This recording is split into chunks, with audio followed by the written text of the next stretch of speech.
అకించనార్తిమార్జనం చిరం తనోక్తి భాజనం పురారి పూర్వనందనం సురారి గర్వచర్వణం ప్రపంచనాశ భీషణం ధనంజయాదిభూషణం కపోలదానవారణం భజే పురాణవారణం.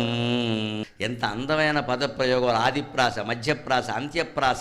ఈ ప్రాసలన్నీ ఎందుకంటే శ్లోకం కంఠస్థం రావడానికి, పిల్లలకి నచ్చడానికి. అందుకే స్తోత్రాలన్నీ ఇలాగే రాస్తారు శంకరాచార్య. ఈ జాతి కొన్ని వేల ఏళ్ల పాటు, యుగాల పాటు ఆరాధన చేసిన శంకరాచార్య రుణం తీర్చుకొని, ఆయనకి మనం ఇచ్చే కానుక ఏమిటంటే చెప్పినవి ఆచారంలో పెట్టడమే. వాళ్ళు కోరుకునేది ఆరాధన కాదు, ఆచరణ. మనకి ఆరాధన ఎక్కువైపోయింది భక్తి వ్యవస్థలో, ఆచరణ తగ్గిపోయింది. విగ్రహాల సైజు పెంచేసి, నైవేద్యాలు పెంచేసి, నానా హడావిడి చేసేయడం అంతే. చివరికి వినాయకుడు వెళ్ళిపోగానే మన పాపాలు మామూలే. శంకరాచార్య సహా, వ్యాసుడు సహా, ఇవాళ ప్రవచనం చెబుతున్న పెద్ద మనిషి సహా మొత్తుకుంటున్నది ఏమిటంటే ఇది వదిలేసి ఆరాధన తగ్గించి ఆచరణ పెంచాలి.